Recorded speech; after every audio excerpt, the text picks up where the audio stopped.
5. století jsme začínali tím, jak se rodí nový člověk, ale lidé i umírali. A otázka smrti byla pro křesťany zásadní. Říkali jsme si, že křesťané věřili, že smrtí to nekončí, ale přece smrt přicházela. Tak se pojďme podívat na jednu budovu, která podle všeho byla spojena se smrtí a s tím, co se má dít po smrti. Jedná se o takzvané mauzoleum Galiplačídě. Jedná se o budovu, která původně byla spojena s chrámem Santa Croce in Jeruzaléme. Vidíte půdorys budovy. A u nartexu, tedy u předsínitele té budovy, byly podle všeho původně 2 malé budovy, které mají tvar kříže. Jedna z nich se nám dochovala a ta je spojována s Galou Placidí, tedy s ženou, která byla první augustkou v dějinách Římské říše a která mimo jiné vládla také z Raveny. Ne jenom z Raveny, ale také z Raveny, protože se Ravenna na začátku 5. století stala jedním ze sídelních měst římských císařů, a to proto, že byla nedaleko, jen 2 kilometry od přístavu Klase. Díky němuž byla potom propojena s východem, kde se v tu chvíli nachází epicentrum císařské moci, tedy v Konstantinopoli. Ta budova sama o sobě je dnes jednoduchou cihlovou stavbičkou s trošičku takými divnými proporcemi. Vidíte, že skoro není zdobená, kromě těch slepých oblouků a architrávy nad vstupem. Ty proporce jsou špatné ne protože by budova byla špatná, ale protože se během staletí propadá. Ravenna má tak blízko vlastně spodní vody, že se budovy propadají poměrně rychle a tím pádem dnes je budova skoro o 3 metry menší, než byla původně, protože ty 3 metry jsou přímo pod zemí. To nic nemění na tom, že se jednalo opravdu o velmi, řekl bych, strohou budovu z exteriéru a my víme, že uvnitř se od samého počátku nachází 3 sarkofágy. Ty sarkofágy jsou tak velké, že by jaksi neprošly dveřmi. To znamená, že tam musí být od doby, kdy byly dveře vytvořené, jelikož dveře nikdo pořádně nepředělával, tak tam jsou původně. A to znamená, že jedna z funkcí této stavby je bezesporu mauzoleum, tedy místo, kde mají ležet zemřelí. Když ale vstoupíme do téhle budovy, která, jak jsme si říkali, zvenku vypadá velmi stroze, tak se jedná o opravdu zásadní šok. Protože celá budova je pokrytá mramory až do výše asi 4 metrů, a to nádhernými žlutými mramory. A od těch 4 metrů dál naopak vše ostatní je pokryto mozaikami. Ano, první otázka, kterou si musíme položit, je, co je původní. Odpověď zdaleka ne všechno. Je tady mnoho restauratorských zásahů, především z 19. století, které tu budovu dovedly do dnešního stavu, který vypadá jako dokonale dochovaný. Nicméně i tady jsme v situaci velmi podobné té chrámu Pudenciány v Římě. To znamená, že dodělávky sice jsou zásadního charakteru, ale nemění celkový koncept. Tedy velmi pravděpodobně skutečně mramory takovýmhle způsobem okružovaly diváka stejně jako mozaiky. Tedy my půjdeme do prostoru, který musel být opravdu vizuálním šokem. A to je ještě slabé slovo. Když si představíme, jak ten prostor musel vypadat ve chvíli, kdy i v něm zářily stovky olejových lamp. Ze všech stran se muselo odrážet světlo, které bylo dechberoucí. Kdo vstupuje do mauzoleje, jako první věc vidí lunetu, na níž je zobrazen muž, který má na rameni kříž a jakoby skoro utíkal k takovému pěknému grilu, můžeme se podívat zblízka, jak to vypadá, pod kterým hoří plameny, a na druhé straně je kredenc a v té kredenci jsou 4 knihy. A na nich jsou nápisy, které nám říkají, že se jedná o 4 kanonická evangelia, tedy Jan, Marek, Matouš a Lukáš. Kdo je postava s křížem na rameni a knihou v ruce, která běží ke grilu, mimochodem ten grill je na kolečkách, takže opravdu barbecue style, a jeho identita není úplně jednoznačná. Panuje debata mezi badateli, jestli se jedná o svatého Viktora nebo svatého Vavřince. Oba mají společné to, že jaksi jejich život skončil na grilu. My asi nemáme úplně čas vstoupit do všech nuancích argumentace, o jakého svatého by se mohlo jednat. Ale to, co mi přijde vlastně zásadní, je něco jiného. A to je, že první, co divák vidí, je mučedník. Já mám pocit, že spíš než Vincent to bude Vavřinec. A to proto, že Vavřinec je, řekněme, rodinným patronem teodosiánské dynastie, již je Galla Placidia součástí. Co naznačuje tomu, že kontaktní relikvie Vavřincovi a především zmiňovaný grill se na začátku 5. století šíří říší. A já si myslím, že je pravděpodobné, že relikvie grilu aspoň částečně mohla být právě v mauzoleu. To by vysvětlovalo, proč je tahle postava, Vavřinec a grill, přímo naproti vchodu. A mohli bychom tedy spekulovat o tom, že aby ten prostor byl co nejposvátnější, tak krom toho, že to má být kolektivní hrobka, tak je to možná místo, kde leží svatá relikvie.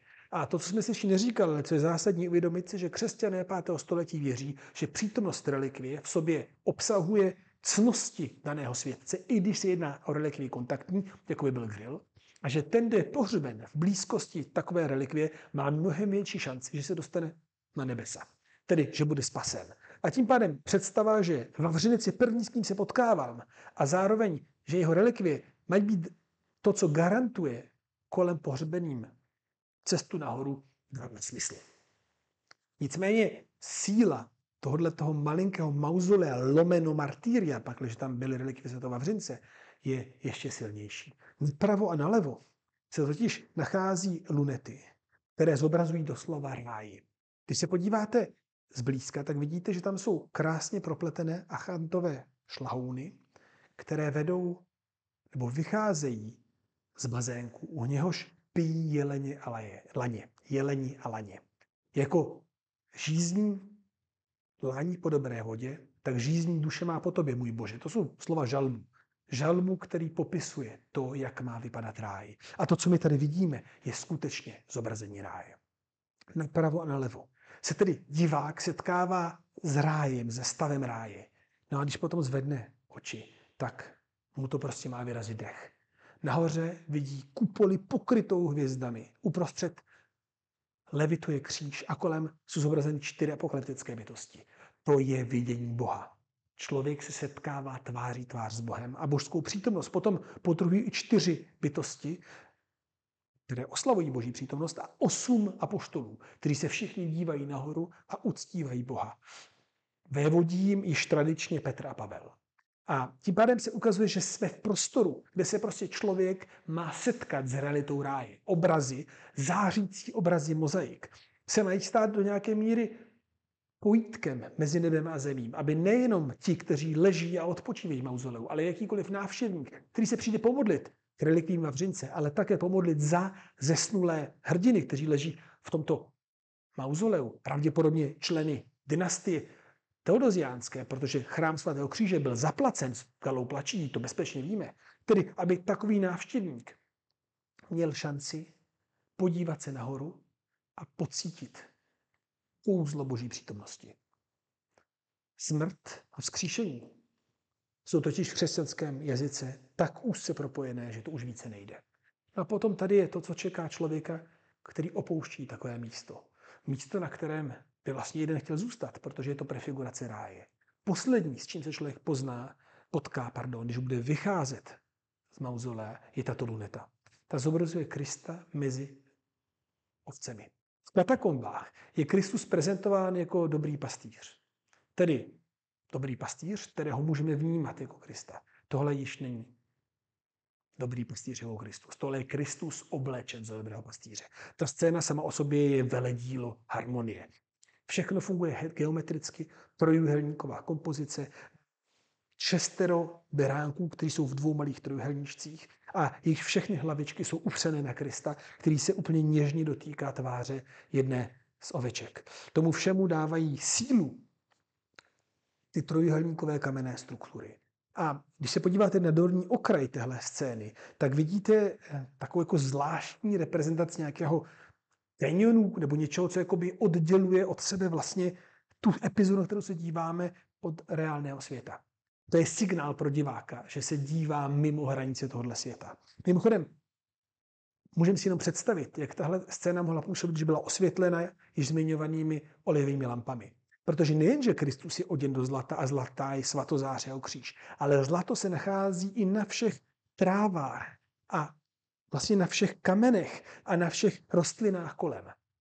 A je více než pravděpodobné, že to muselo vytvářet pocit, že z Krista nejenom, že proudí světlo, ale že to světlo a zlato se odráží i na všem, co se nachází kolem Krista samotného. Tedy Návštěvník, který opouštěl mauzoleum, si naposledy připomínal, že Kristus je dobrý pastýř, že ten, kdo bude následovat Krista, se dostane do tohoto rajského harmonického pokoje. No a my taky víme, že Kristus v evangelích sám o sobě říká, já jsem brána.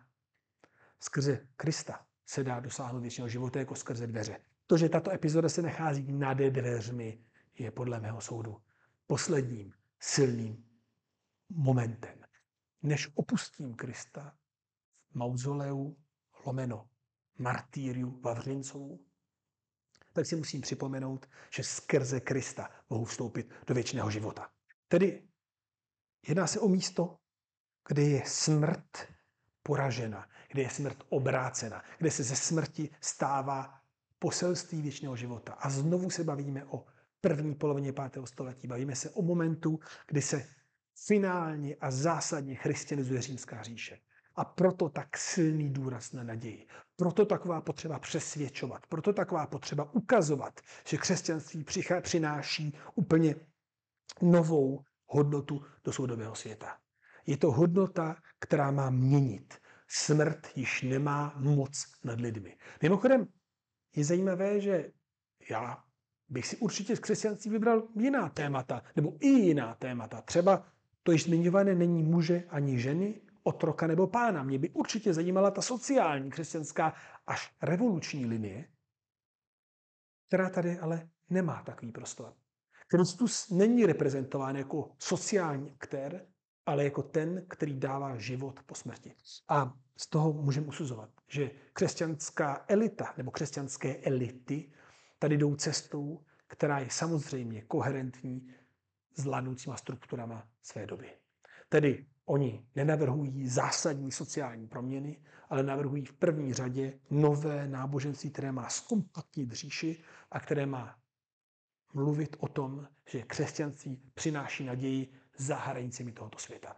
To neznamená, že nemůže nutně mít i tento svět, ale to, co má být klíčové, je to, co je za hranicemi tohoto světa. Ráj je něco, co má přijít.